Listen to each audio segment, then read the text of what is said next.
Bonjour à toutes et à tous, nouvelle vidéo cette semaine dans un cadre verduré, bien agréable, paisible, où on va se poser les bonnes questions puisque on va prendre soin de sa nouvelle vie en se posant des questions bien spécifiques qui sont hyper importantes pour bien s'orienter vers sa nouvelle vie. Cette nouvelle vie qu'on a envie qu'elle soit meilleure, on a envie qu'elle soit bien pour pouvoir en profiter au maximum, mais pour pouvoir en profiter, il faut évidemment qu'elle soit justifiée, qu'elle soit adaptée à ce que vous recherchez.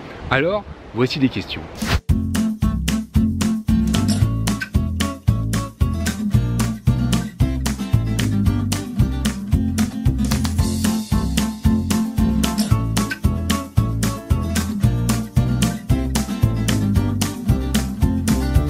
Voilà, je me suis assis sur une magnifique souche qui est tombée, qui a été coupée, je ne sais pas, mais en tout cas c'est un beau tronc d'arbre.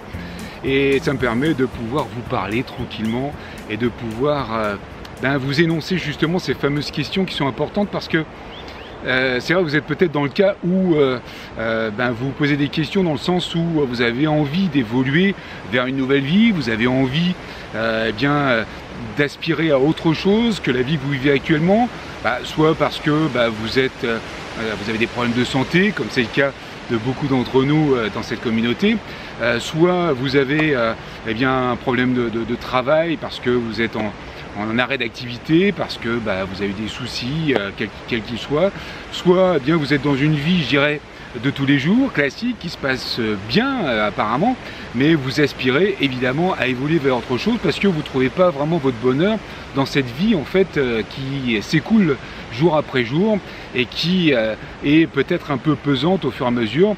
L'âge avançant, vous dites quand même j'aimerais bien faire ce que j'ai envie de faire, en particulier une passion, en particulier faire un voyage, en particulier rencontrer des gens, enfin faire une activité en particulier. Il y a tellement de choses à faire dans la vie.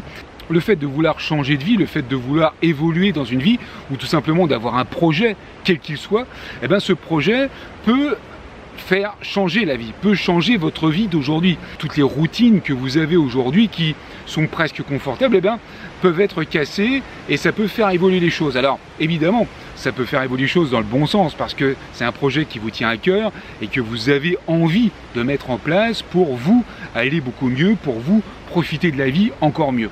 Mais ça peut aussi engendrer des obstacles, je dirais, dans la vie que vous vivez aujourd'hui. Donc c'est pour ça qu'il faut bien se poser les bonnes questions pour savoir exactement ce que vous voulez. A contrario, vous pouvez aussi rester dans ce rythme-là, vous dire oui, moi finalement j'ai pas envie de changement, j'aimerais bien faire ça, bon je le ferai peut-être un jour, c'est pas une priorité finalement, du coup vous gardez votre rythme de vie d'aujourd'hui et puis vous ne bougez pas, vous gardez cette vie, cette routine.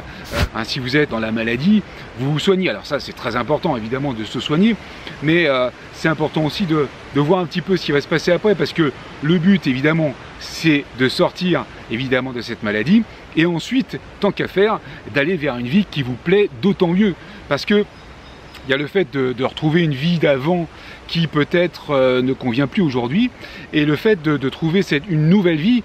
Donc finalement, cette maladie va vous permettre de faire le point sur votre vie et peut-être de vous orienter vers une vie meilleure. Et c'est ça qui est intéressant justement. À chaque coupure, à chaque blocage, à chaque stop quelque part de la vie, il y a un moyen de prendre le temps, de réfléchir, de se poser, de réfléchir et de s'orienter. Alors pour se poser les bonnes questions, j'ai pris un modèle, le modèle SMART. Je ne sais pas si vous connaissez SMART, S-M-A-R-T. C'est un modèle en fait qui est utilisé largement dans les entreprises en règle générale, enfin qui était utilisé en tout cas il y a quelques années de ça. Et ce modèle, je trouve qu'il y a des très très bonnes bases qui peuvent être, je dirais, adaptées à notre vie, à nous. En particulier, SMART, qu'est-ce que ça veut dire? En fait, SMART, le S, c'est spécifique. C'est-à-dire que lorsque vous allez faire un projet, quel qu'il soit, il faut qu'il soit ciblé, il faut qu'il soit spécifique. Ce que je vous disais dans les vidéos précédentes, il faut vraiment cibler le projet en question, donc spécifique. Smart, c'est M comme mesurable. C'est-à-dire qu'il faut pouvoir mesurer la hauteur du projet, mesurer dans tous les sens du terme, mesurer dans le sens pécunier, mesurer dans le sens comment on va pouvoir le faire, avec qui, comment, etc. A, c'est approprier. Approprier, est-ce que ça correspond à votre situation? Est-ce que ça correspond réellement à ce que vous voulez faire? Est-ce que c'est approprié dans la situation où vous êtes? Est-ce que vous allez pouvoir le réaliser? R de réaliste. Réaliste, est-ce que effectivement, est-ce qu'on peut faire ça? Est-ce que c'est pas un petit peu trop extrapolé? Est-ce que le projet n'est pas trop ambitieux peut-être pour être réalisé justement? Le T, c'est temporel. Temporel, c'est-à-dire qu'il va falloir vous donner un temps, une période pendant laquelle vous allez pouvoir réaliser ça. Et vous dire que, voilà, à telle période, est-ce que je serai capable de pouvoir faire ceci, faire cela? Est-ce que j'aurai les moyens, par exemple? Je ne sais pas si vous avez un projet, je sais pas, d'avoir un appartement plus grand, par exemple. Est-ce que vous donnez, par exemple, je sais pas, dans 6 mois, je voudrais un appartement plus grand. Est-ce que dans 6 mois, eh bien, vous aurez les capacités financières, par exemple, à avoir eh bien, cet appartement qui coûtera forcément plus cher que celui que vous avez actuellement aujourd'hui. Donc voilà, c'est SMART. J'ai plusieurs petites questions à vous donner, de vous poser ces questions-là et de vous dire, voilà, est-ce que ça c'est bon, ça c'est bon, ça c'est bon, allez j'y vais, je me lance. Pour la première question, il faut que l'objectif soit énoncé de manière positive. Par exemple, qu'est-ce que tu veux? Qu'est-ce que tu préférerais avoir? Qu'est-ce que je veux? Qu'est-ce que je préférerais avoir? C'est comme vous voulez. Alors vous allez me dire, par exemple, je veux plus d'argent. Alors, je veux plus d'argent, c'est un petit peu large, vous voyez ce que je veux dire? Il vaut mieux être spécifique comme, par exemple, je veux 1000 € en plus sur mon compte en banque. Ou je veux gagner 5000 € par mois. Voilà, ça c'est clair, c'est net, c'est précis. Et au moins, on sait exactement quel est votre objectif. Par contre, je vous parlais de la façon négative d'aborder les choses. C'est pas bon, du genre, je ne veux pas rester dans cette entreprise parce que je m'y sens mal. Donc ça, il faut bannir évidemment ce genre de choses, mais plutôt se demander à la place, qu'est-ce que je pourrais faire à la place? Vous voyez? Qu'est-ce que je pourrais faire à la place d'être dans cette entreprise? Donc ça va vous donner d'autres perspectives, d'autres façons d'ouvrir votre esprit pour aller vers quelque chose de positif, quelque chose qui va vous faire du bien. Une deuxième question que vous pouvez vous poser, c'est est-ce que ce projet émane de vous particulièrement? Est-ce que c'est vraiment vous qui avez mis ça en place? Est-ce que ce projet, cette envie, est-ce que ça vient de vous? Je m'explique. Est-ce que ça vient pas, par exemple, eh bien, si vous êtes en couple, si vous êtes en famille, d'une influence, par exemple, de votre conjoint qui aimerait bien faire un voyage, par exemple. Vous, c'est pas trop votre truc, mais finalement, le fait d'en parler, ça vous donne envie, etc. Donc, vous voyez ce que je veux dire? Il faut que ce soit vraiment, ça vienne de vous, personnellement, au plus profond de vous, pour pouvoir être sûr que ce projet, que cette envie, que ce changement de vie, si c'en est un, eh bien vous allez, ça va partir de vous. Parce que si ça part pas de vous profondément, eh bien il y aura une gêne et du coup vous n'allez pas pouvoir le faire spontanément et à 100%, puisque votre subconscient va vous dire oui ça c'est bien, je vais le faire, mais ça vient pas de moi. Donc vous ne mettrez pas toute votre énergie finalement pour pouvoir agir de la sorte. Donc la question, est-ce que je le fais pour moi? Est-ce que vous le faites pour vous?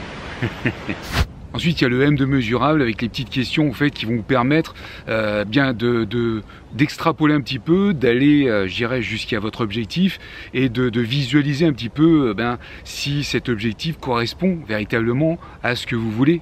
Qu'est-ce que je vais faire lorsque j'aurai obtenu cet objectif? Est-ce que j'aurai réussi cet objectif? Qu'est-ce que je vais faire? Qu'est-ce que ça va m'apporter? Qu'est-ce que je vais voir? Qu'est-ce que je vais sentir? Qu'est-ce que je vais ressentir une fois que j'aurai réussi ce projet? Donc voilà, c'est des petites questions qui vont vous permettre de visualiser un petit peu ce projet et de voir tout ça, tout ce que vous allez pouvoir ressentir. Alors évidemment, c'est de l'extrapolation, mais ça vous donne des idées, évidemment, ça vous donne des lignes directives.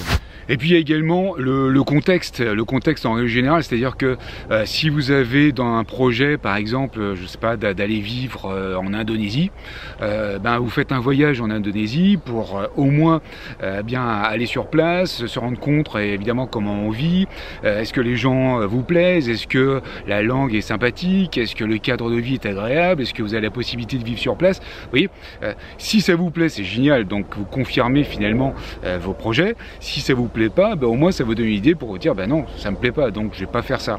Donc le projet finalement il tombe à l'eau, mais c'est pas grave, il y en a plein d'autres. Et puis il y a le côté temporel. Le côté temporel, c'est-à-dire que, je vous en parlais au début de la vidéo, si vous avez dans le projet d'avoir un appartement plus grand par exemple, eh bien c'est vrai que il va falloir un budget plus important. Et est-ce que dans la période pendant laquelle, si vous avez dans l'objectif dans 6 mois de déménager, est-ce que dans les 6 mois à venir, est-ce que vous aurez un salaire plus important par exemple pour pouvoir subvenir évidemment au loyer de ce nouvel appartement par exemple? Alors il y a aussi d'autres aspects. Est-ce que vous avez par exemple les ressources pour pouvoir faire une activité, faire un projet en règle générale? Voilà, si vous avez envie par exemple de faire du deltaplane, voilà, est-ce que vous avez les ressources pour pouvoir faire le deltaplane? Alors les ressources, c'est des ressources physiques par exemple, est-ce que vous êtes assez sportif pour pouvoir le faire? Est-ce que vous avez le vertige? Est-ce que vous maîtrisez justement le parachute ou pas du tout? Est-ce que vous avez les moyens de payer par exemple, je sais pas, des cours en club par exemple? Quelles sont les ressources aussi que vous allez devoir acquérir? C'est-à-dire que le deltaplane, ça se fait pas comme ça, il faut apprendre évidemment. Donc est-ce que vous avez déjà appris quelque chose, par exemple pour si vous avez le permis de conduire, vous avez déjà appris à conduire, donc vous avez eu des heures de cours, donc vous avez étudié le code, vous avez étudié la conduite, vous êtes exercé, etc. Donc vous avez déjà appris quelque chose, vous avez peut-être appris, je sais pas, à faire de la couture, ou appris à faire, je sais pas, du tir à l'arc, ou plein d'autres choses encore, évidemment. Donc voilà, est-ce que vous avez déjà fait ça auparavant? Donc ça, c'est une ressource intéressante, parce que vous avez la capacité d'apprendre pour faire cette chose-là. Et puis, il y a également à ne pas négliger, je dirais même très important, c'est le fait de pouvoir visualiser quel sera le résultat lorsque vous aurez atteint votre objectif. On part du principe que vous partez sur faire du parapente, et ben voilà, essayez d'imaginer quelles seront vos sensations lorsque vous aurez appris à faire du parapente, que vous serez en l'air en train de tirer sur le parachute pour tourner à droite, à gauche. Quelles sont les sensations que vous allez avoir quand vous serez les pieds dans le vide, que vous verrez l'immensité en dessous de vous, que vous décollerez, les premières sensations lorsque vous décollez, les sensations lorsque vous allez atterrir, lorsque vous prenez l'avion, s'il y a besoin de prendre l'avion, enfin j'en sais rien. Voilà, toutes les sensations que vous allez avoir à ce moment-là, lorsque vous aurez atteint votre projet. Toutes ces sensations, alors c'est valable pour le parapente, mais c'est valable pour plein d'autres choses à mettre en avant, évidemment. Vous allez vous mettre en fait dans la situation et apprécier tous ces bons moments que vous allez avoir grâce à ce projet que vous avez réalisé. Et ça, je peux vous dire que ça met la patate et que ça vous donne la motivation, le boost pour pouvoir y arriver. Et puis évidemment, d'autres petites questions comme quel est le véritable but pour atteindre ce projet, pour atteindre cet objectif? Que vais-je perdre ou gagner? Qu'est-ce qui se passera si je l'ai? Et à contrario, qu'est-ce qui se passera si je ne l'ai pas? Et qu'est-ce qui ne se passera pas si je ne l'ai pas? Ou qu'est-ce qui ne se passera pas si je l'ai? Bon voilà, ça c'est des petits trucs en plus à gamberger. Mais ce qui compte en fait, c'est de faire le premier pas. Ce premier pas qui va vous lancer, parce que si vous ne faites pas le premier pas, vous n'arriverez jamais à votre objectif, forcément, on est d'accord. Donc ce qui compte réellement, c'est de faire le premier pas, de vous lancer, de commencer à prendre un papier et un crayon, vous connaissez mon principe, et de commencer à noter, à répondre à toutes ces questions. Parce que, encore une fois, quand on visualise, ça fait travailler le ciboulot, et on se rend mieux compte en fait de ce que c'est réellement. Donc je vous invite à répondre à toutes ces questions. Si vous avez dans l'idée évidemment d'évoluer dans votre nouvelle vie, faire que votre nouvelle vie soit encore meilleure évidemment que celle-ci, et je pense qu'il y a moyen d'arriver à des choses bien meilleures. Si vous avez tout ça, eh bien normalement vous arrivez à avoir un projet qui est cohérent et qui va vous permettre de mettre les choses à plat pour pouvoir foncer dans la direction que vous souhaitez. Bon voilà, j'espère que cette vidéo vous aura plu, qu'elle aura contribué à peut-être un changement de vie ou tout simplement à la réalisation d'un projet, et ça c'est chouette. N'hésitez pas évidemment à vous inscrire à ma liste de contacts privés pour recevoir les petits mails. Et puis moi je vous embrasse portez-vous bien, portez-vous très très bien, et puis surtout, profitez de la vie. Profitez de la vie les amis. Allez, à bientôt, et à la prochaine vidéo.